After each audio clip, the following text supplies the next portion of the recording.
Okay, the aim was to enliven the courtyard area of the Seymour Centre.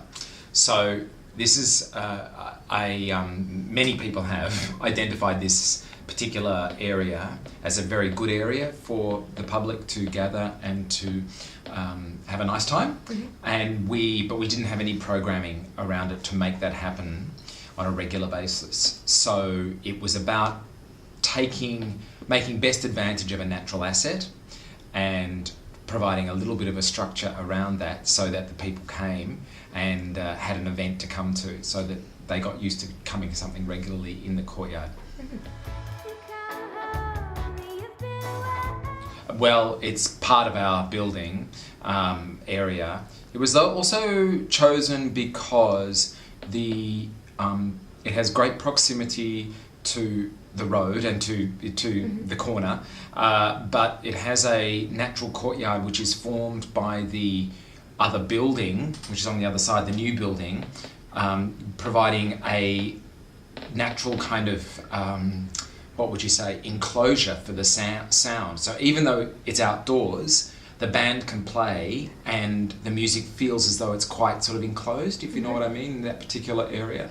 So it's a bit of an amphitheatre, I guess you could say, atmosphere for the music. So it's good for the music too. So it's about, again, that thing of using the asset to its best advantage.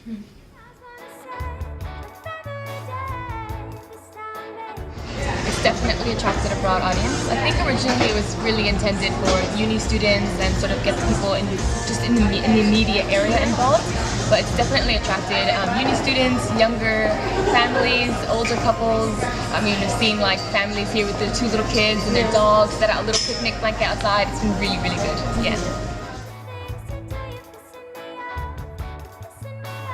City of Sydney is the only stakeholder because they provide us with 3 years of a grant to do it, which effectively pays for the bands.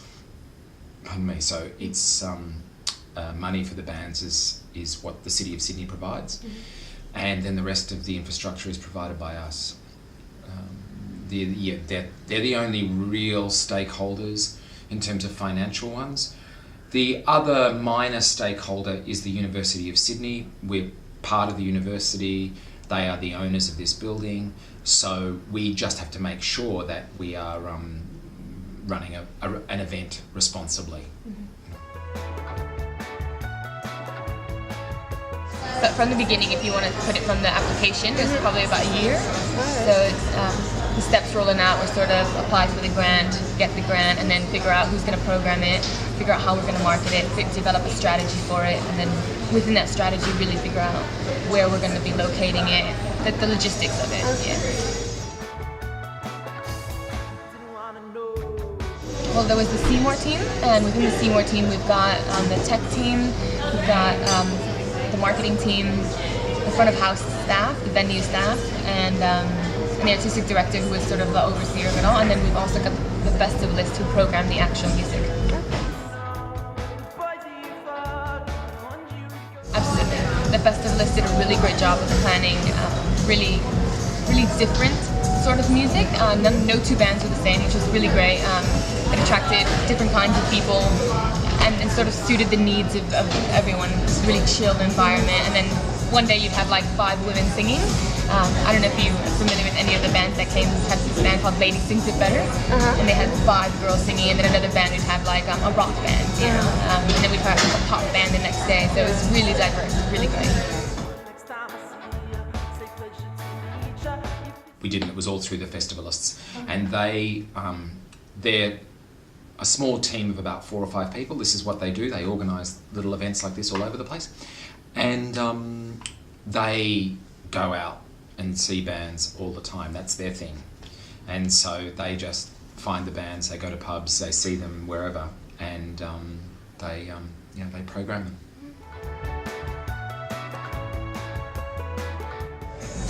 So it started started in December. We sort of just developed the name, the concept of it, and the design. And then in January, we really just sort of launched it off. We didn't have a lot of money for marketing. That budget sort of was spent on the actual programming of it. So a lot of it was done quite free through social media and word of mouth, e-newsletters, sort of getting some cross promotions out there. It's been really quite successful in that we haven't spent any money on it. Really, all we spent was on postcards. That's the only money we spent. Absolutely zero money on anything else. Yes. Nothing to do with me now. So they arrive at 5 or 5:30, and we also employ a technician. So it's all about sourcing the right people and affording the right people to make it happen. So we employ a technician who is here at 5:30. He meets the bands and the person from the festivalists, and they do it all. So personally, I don't have to do any. In fact, the Seymour Centre doesn't have to do anything for this. We've just got to get the right people involved, the right key people to make it happen. In the marketing department, on the day of the event, basically all I'm really to be in charge of is printing out some signage, making sure the band's on their way. Shoot them a little email, asking them if they need anything further from us, make sure that we're connecting on social media, that I'm talking to them and they're talking to us, to sort of engage the audience through our conversations. And then just come out here with some drink cards for them.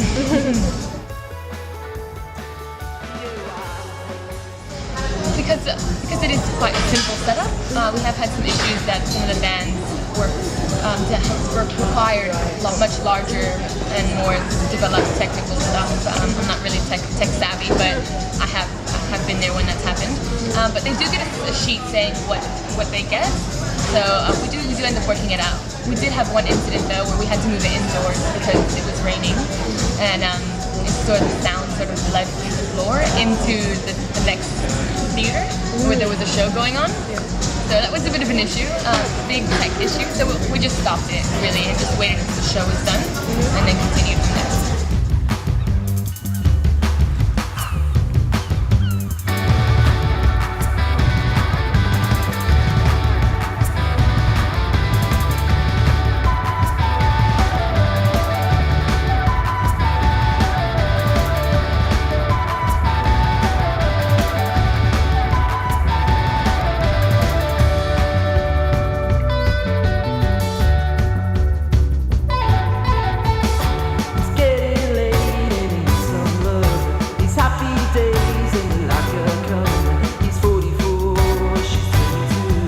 That's happy.